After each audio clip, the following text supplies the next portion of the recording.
is Belleville going to be a hero or is it going to be a villain? And here we are at the hero stage, and I'm just overjoyed. This is Defender Radio.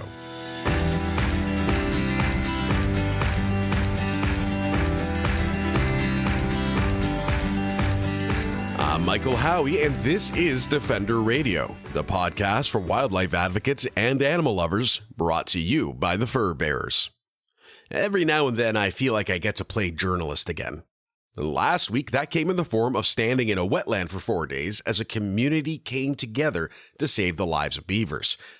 It was pretty awesome. The interviews you're about to hear were all recorded in the field, so on one day it was raining sideways, and throughout my time there was regularly hammering, sawing, and other construction noises taking place as we were on site at the culverts where the beavers had dammed. This story all started about a year ago in the city of Belleville, a community of around 50,000 people on the Bay of Quinte, about 3 hours east of Toronto. Doug Knutson, one of the integral players in what would occur, shared what happened when he was out on a casual summer stroll last year. Well, we back onto Stanley Park, which if you go east, it becomes a great marsh, and it's completely hemmed in now by homes, a subdivision, and a road. And since we've lived here, we've taken walks around this. It's about a mile, 2 kilometers around there, and it's just a nice, pleasant walk. And the feature of the walk is always to stop at the marsh down at the east end and see if we can spot this beaver. And as long as we've lived here, we've been here 18 years, there's been beavers come and go. We've seen the dams. Kind of tickles the back of your brain, say, whatever happened to that beaver? Because the dam will be gone one day and the beavers are gone. And I think, they've been moved. But didn't give it much thought. So last summer, July 12th, day I won't soon forget, we were out for this walk in the evening, and sure enough, there's the beaver swimming along, or bobbing along, I should say. And it was actually my wife who stopped and said, there's something not quite right, because he was coming up for air in the same spot within 2 or 3 feet. And we watched long enough to realize that no, he's not moving on, he's stuck in one spot. And we said, well, what can we do to help? And we didn't even have our cell phones with us that night, so we kind of scurried on as quickly as we could, and actually ran into a couple of friends just around the corner, Chris and Susan Finkel, and just said, do you have anything that floats? Do you have a canoe, kayak? And he said, we just brought our kayaks home last night. So threw them in their truck and back to the culvert. By this time we had a cell phone, and we called 911, got put on hold. So, okay, we're on our own. And I think I drew the short end of the straw because I was the one that went out in the kayak. And it literally was going through my mind, what am I going to do? I mean, I don't know how to handle a panicked wild animal. And how would I go to the poor beaver? And he was so panicked, he thumped into the kayak, almost flipped it. And when I pulled up to him, he almost climbed aboard. He was just panicked, scratching the side. There were scratch marks in the kayak, we found later. And I'll never forget the look in the poor creature's eyes. And I wanted to just grab him, pull him up. And I guess the sane side of my brain took over. I said, well, they can cut down trees. They could probably take a good bite out of me. We actually had a boat hook and fished around the bottom, and I brought up a wire, and I'm thinking, okay, this is the problem. He's caught somehow on this wire. Chris on shore found this wire had been attached to a post on the culvert, started pulling that, and basically the beaver and everything sort of moved towards shore. As we got to shore, the beaver was getting very tired and panicky, trying to dive into the rushes, and I pulled him up by his tail and was just blown away by the size of the tail and the whole beaver. And as I brought it up, you could see his foot, and on the foot was a trap. And just instantly the whole situation changes, and we're realizing, okay, this is, at that point I thought it was a poacher. I mean, I knew nothing about trapping. And when we saw the trap, it looked so crude and cruel that I said, what else could it be? Anyway, I tinkered around with the trap, not knowing how to open it, or, it's totally alien to me. Plus it's dark, plus it's wet. Somehow got the trap open, and the I think the blood and the wetness allowed the beaver to pull his foot out. He scrambled up on shore, panting, gasping for breath, surrounded by us within like 2 feet of him. Didn't bother us in the slightest. And we took a few pictures and saw that his leg was bleeding pretty badly. When I backed the kayak out, he just popped in the water, and that was it. So the story took a hold of me, took a hold of all of us, and I went home, ranted for hours on Facebook, and that started a ball rolling. And the community got wind of it, and through the summer there was just a gang of people out on the street waiting to see the beaver every night. Yeah. It took about 2 weeks before the beaver showed up again, and we didn't know if he'd been just scared off or died of his injuries or just what had happened. But he showed up, and we had heard that a beaver had been trapped the night before, possibly his mate. Mm-hmm. So he was alone. And then in August, we found out that he was with a mate. So I don't know if that was wrong information or he found a new mate. But there was the two of them working in tag team. And I should go back a bit. I happen to be a videographer, a video producer. And I thought to myself, well, here's a story. Yep. I better cover this. It was strange that I could not get the media, the local media, to get on this. Mm-hmm. To this date, the paper has never done a story on this that I am aware of. Anyway, I thought, well, I do video production sort of on a corporate level, but documentaries are my passion. And I said, well, here's the story. It's literally jumped in my lap.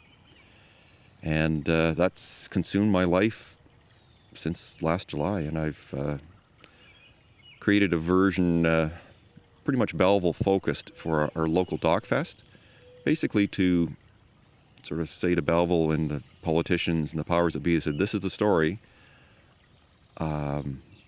We have to deal with this. Yeah. There's got to be a better way of dealing with it than what I saw. Along with his wife Carolyn and other compassionate members of the community, like neighbors Chris and Susan Finkel, who helped out that day, Doug approached City Council wanting to find solutions that would protect everyone, including the beavers and other animals at risk from traps. Kelly McCall was one of the city councilors who heard the community story and decided more could be done. My involvement came from an email from Doug and Carolyn Knudsen, who I did not know in advance of their discovery here on Hague Road. Well, initially, I did not know the City of Belleville was doing that, and I made some inquiries and was referred to the department that was hiring someone to do it, and I was mortified, completely disgusted by it. Mayor Mitch Panchiuk, who was at the time Councillor Panchiuk, also supported a move away from lethal control and toward a humane, long-term solution. Well, we were, I think, kind of embarrassed that in 2018, at that time, that we were still using what we consider to be barbaric, uses to deal with beavers. We're extremely limited as a municipality in dealing with beavers and other animals. But we felt, Councillor McCaw and I felt that we need to do it in a humane and a compassionate way, and what we were doing just wasn't working. And it seems that the community as a whole has come together around the need to protect these and other beavers. It's been a struggle. There's been ups, there's been downs. But here we are in May, and May 2019, and we're kind of at the end of the story, and it's a positive outcome. It's not. I was wondering, is Belleville going to be a hero or is it going to be a villain? And here we are at the hero stage, and I'm just overjoyed that the fur bearers have come and brought Skip, and things are happening. The city is enthused. The city is behind us. I think Belleville's going to be a kind of a shining example of what can be done. Well, I can tell you the positive response I've received has been far greater than a few negative responses. I receive the odd email from a resident in the area who have concerns. As you were with me, you saw one of them today. But the majority of people across the city and even in neighboring municipalities have actually come to our council during these debates about beaver trapping. So at this point, I have no regrets for taking this fight on with the nuisance, you know, they should be commended for bringing this forward, because not even we on council knew it was happening. We've had some great interest from the residents who have talked to us about alternatives, and we are certainly open to them. There was a resolution that we passed to eliminate the use of leg hole traps last year, which was unfortunately defeated. And now we're going to re-look at that. But we also wanted to bring in some training for our staff to talk about different uses. And so we're going to give this a try and see how it works. That's the best thing I think that we can do. And going forward, we hope that it'll be different from a type of trapping that is not just inhuman and sadistic to animals, but also puts our children and puts our pets in danger. The Fur Bears was able to assist in connecting the community with Skip Lisle, who came up from Vermont to install some of his famous beaver deceivers. As the inventor of the product with more than 20 years' experience, Skip is an international expert on protecting beavers, habitat, and infrastructure. He worked on 2 culvert sites while in Belleville. Culverts are a very common dam site for beavers because they're essentially small holes in giant man-made dams, i.e. roads. And so, as such, they're beaver magnets. They'll always be dammed by beavers when they occur in beaver damming habitat, which is low gradient areas on small streams. So, typically or traditionally, beavers are killed and backhoes are used and to clean the culverts in an endless cycle. It's endless because, as I said before, they're magnets, and beavers are great explorers of the landscape, and they will keep damming these same sites. New beavers that haven't been killed will come in and dam the same sites in perpetuity. And so it's an incredibly inefficient approach when you look at it from a long-term viewpoint. So flow devices is a generic term for structures that protect culverts and other properties from damming by beavers in a non-lethal manner. And the general idea is at a culvert site is to build an initial fence. And I should say that I'm talking more specifically about my own products, which are Beaver Deceivers, and they're really I'm the only one who really makes true Beaver Deceivers. And it's always a combination of an initial fence to protect the culverts from being clogged directly or dammed directly by the beavers, but which is rarely enough because the beavers will eventually dam around a fence on a culvert. And so it's combined with a pipe system, and that's really where all the deceiving goes on. And you're essentially sneaking water away from beavers with that. Usually a fairly large pipe, 15 or 18 inches in diameter, and then with a sophisticated filter to filter water in and beavers out on the upstream end of the pipe. And so by doing that, it's difficult, if not impossible, for the beavers to raise the water level and make progress. And so if you use good materials and good building techniques, it can be a remedy for many decades, and is far, far less expensive than killing beavers. And that's not even counting the enormous ecological and hydrological values that you gain by not extirpating this native keystone species from a fairly large radius around every conflict point.